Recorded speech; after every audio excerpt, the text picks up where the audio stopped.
যদি আল্লাহর ইচ্ছায় জনগণের ভালোবাসায় বাংলাদেশ জামাতে ইসলামী থেকে সংসদ সদস্যরা নির্বাচিত হয়ে সরকার গঠন করেন, তাহলে কোনো এমপি, কোনো মন্ত্রী আগামীতে সরকার কিন্তু প্লট গ্রহণ করবে না। কোনো এমপি এবং কোনো মন্ত্রী ট্যাক্সবিহীন কোনো গাড়ি চড়বে না। কোনো এমপি এবং কোনো মন্ত্রী তার নিজের হাতে কোনো টাকা চালাচালি করবে না।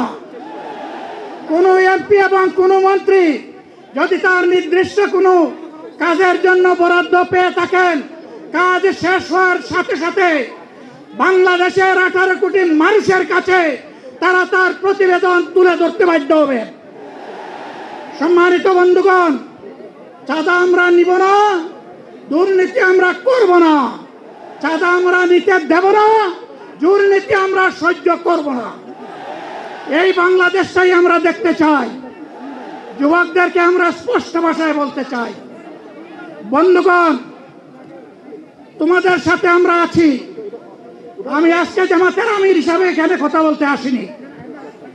আমি এসেছি বাংলাদেশের 18 কোটি মানুষের একজন হয়ে কথা বলতে।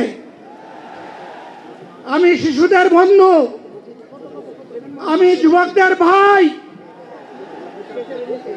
আমি বয়স্কদের সহযোদ্ধা, আমার বোনদের আমি ভাই। সুতরাং তাদের মুক্তির জন্যেই আমি দায়িত্ব নিয়ে আসতে এখানে দাঁড়িয়েছিলাম। আল্লাহর ইচ্ছা শরীর আমাকে সাময়িকভাবে সহযোগিতা করে নাই, এটাও আল্লাহর ইচ্ছা যে এখন আল্লাহ আমাকে কথা বলার সুযোগ দিচ্ছেন। আমি বলতে চাই, বাংলাদেশের নির্দিষ্ট কোন শ্রেণীর মুক্তির জন্য আমাদের এই লড়াই নয়। রাস্তার একজন পরিচ্ছন্নতা কর্মী, চা বাগানের একজন শ্রমিক,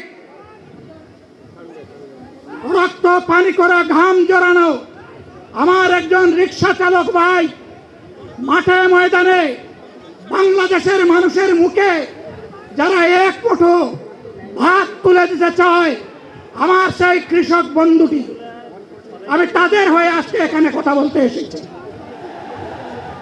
আমি কোনো অভিজাত শ্রেণীর হয়ে এখানে কথা বলতে আসিনি। আল্লাহ তাআলার অশেষ মেহেরবানি, আজীবন সকল রক্ত চক্ষুকে উপেক্ষা করেছি, জেল জুলুমের পরোয়া করি নাই। আমার আফসোস, 24 সালে জাতিকে মুক্তি দিতে গিয়ে যারা জীবন দিয়ে শহীদ হলো, আমি তাদের একজন হতে পারলাম না। আপনাদের কাছে দোয়া চাই, ইনসাফের ভিত্তিতে একটি দেশ গড়ে তোলার জন্য আগামীতে যে লড়াই হবে, আমার আল্লাহ যেন সেই লড়াইয়ে আমাকে একজন শহীদ হিসাবে কবুল করে। সম্মানিত বন্ধুগণ, আমাদের প্রিয় শহীদ নেতৃবৃন্দ 2006 সালের 28 অক্টোবর থেকে শুরু করে পল্টন গণহত্যা, শাপলা গণহত্যা, সারা দেশের গণহত্যা, পিলখানার গণহত্যা, 24-এর গণহত্যা, এই গণহত্যা যারা করেছে তাদের সকলের বিচার বাংলাদেশের মাটিতে নিশ্চিত করতে হবে। এদের বিচারের দৃশ্যমান প্রক্রিয়া শুরু না করা পর্যন্ত পুরানা ব্যবস্থাপত্রে বাংলাদেশ আর চলবে না। এতগুলা মানুষ এমনি এমনি জীবন দেয় নাই, জীবন দিয়েছে জাতির মুক্তির জন্যে। যদি বস্তাপোতা পুরানা সব কিছুই টিকে থাকবে, তাহলে কেন তারা জীবন দিয়েছিল? যারা ওই বস্তাপোতা ব্যবস্থাপনায় বাংলাদেশকে আবার গড়তে চান, তাদেরকে আমরা বলি, জুলাই যুদ্ধ করে যারা জীবন দিয়েছে, আগে তাদের জীবনটা ফেরত এনে দেন। যদি শক্তি তাকে ফেরত এনে দেন, আপনারা পারবেন না। যেহেতু পারবেন না, কাজেই নতুন ব্যবস্থায় নতুন বাংলাদেশ গড়ে তোলা হবে ইনশাআল্লাহ। শিশু, কিশোর, যুবক, মা, বোন, শ্রমিক, ছাত্র, জনতা, ব্যবসায়ী সবাইকে যেই দেশ, যেই সংবিধান, যেই রাষ্ট্র নিরাপত্তা দিতে পারবে, সেই নতুন বাংলাদেশ আমরা গড়ে তুলতে চাই। ভাইয়েরা, আমাকে সবাই চাপ দিচ্ছে, কেউ বলে ভাই শেষ করেন, কেউ বলে চাচা শেষ করেন। আমি তাদেরকে নিশ্চয়তা দিয়ে বলছি, আমার মৌত আমার আল্লাহ নির্ধারিত সময় থেকে 1 সেকেন্ড আগে হবে না,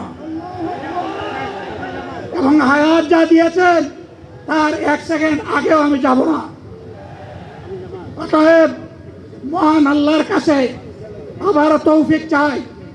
আপনাদের কাছে যে কষ্ট হয়েছে আপনারা, আমি তো এখানে শান্তিতে বসাচ্ছিলাম আর চতুর্দিকে শুধু দৃষ্টি বুলাচ্ছিলাম। কি কষ্ট হচ্ছে আমার ভাইদের। প্রিয় ভাইরা, এই কষ্ট আল্লাহর জন্য। এই কষ্ট কার জন্যে? ইনশাআল্লাহ আল্লাহ তাআলা আপনাদেরকে তার উপযুক্ত যাজা দুনিয়ায় দিবেন, আখিরাতে দিবেন। আপনাদের এই ত্যাগের বিনিময়ে নতুন বাংলাদেশ আমরা পেয়ে যাব। আসুন সেই নতুন বাংলাদেশের জন্য একবার স্লোগান দিয়ে শেষ করি, নারায়ে তাকবীর। আসসালামু আলাইকুম ওয়া রাহমাতুল্লাহ।